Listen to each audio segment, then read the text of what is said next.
के विकास के लिए गुजरात का विकास, और हम सबको इसी रास्ते पर चलना चाहिए। हम राज्यों का विकास से ही राष्ट्र का विकास कर पाएंगे। इस पे कोई विवाद नहीं हो सकता है, कोई विवाद नहीं हो सकता है। और मैं आपको विश्वास देता हूं सभापति जी, राज्य अगर एक कदम चलता है तो 2 कदम चलने की ताकत देने के लिए मैं तैयार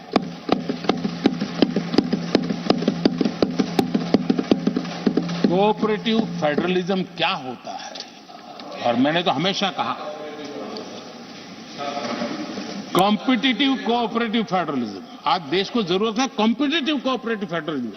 हमारे राज्यों के बीच में तंदुरुस्त स्पर्धा हो ताकि हम तेजी से देश में आगे बढ़े।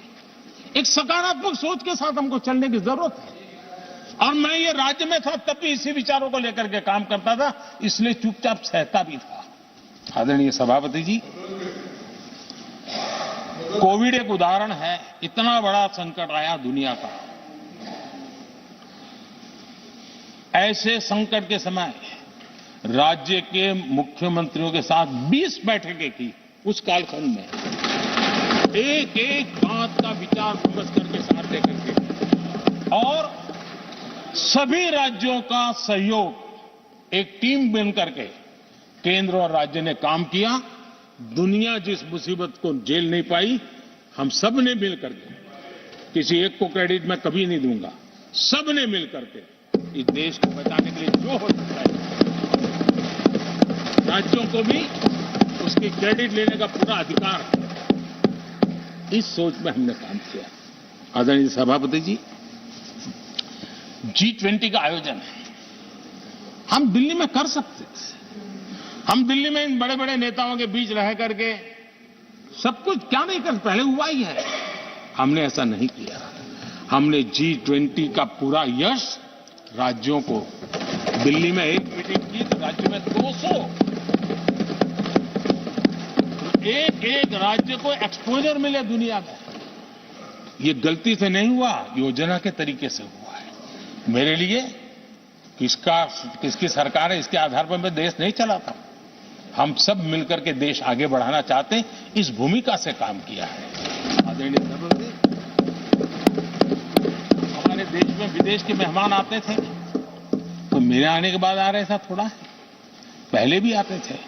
आज विदेशी मेहमान आते हैं तो मेरा आग्रह रहता है कि आपको एक दिन किसी राज्य में जाना चाहिए।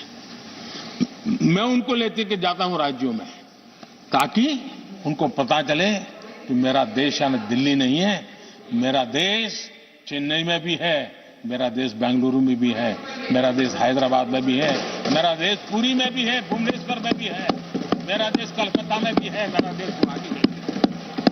पूरे दुनिया को मेरे देश के हर कोने का एक्सपोजर मिले, इसके लिए हम कोशिश करते हैं। वहां की सरकार का सहयोग असहयोग इसके तराजू पर नहीं तोड़ते। एक ईमानदारी से इस देश के भविष्य के लिए पूरे विश्व मेरे भारत को जाने, इसके लिए हम इस प्रयास करते हैं। और मैं अभी भी 26 जनवरी को इतना बड़ा काम रहता है, सबको मालूम है।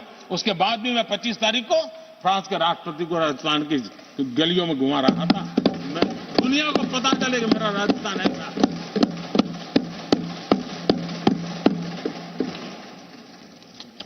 आदरणीय सभापति जी,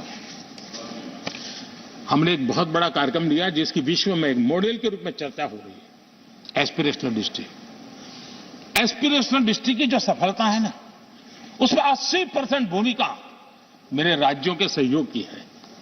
राज्यों ने जो सहयोग किया है, उन्होंने एस्पिरेशनल डिस्ट्रिक्ट की मेरी भावना को समझा।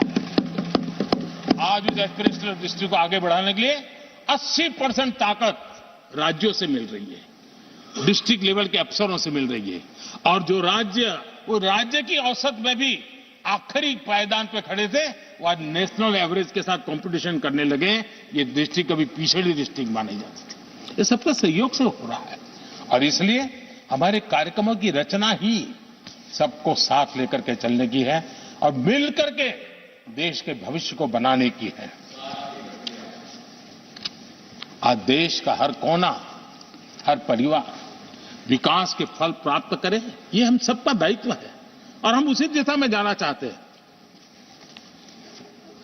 हम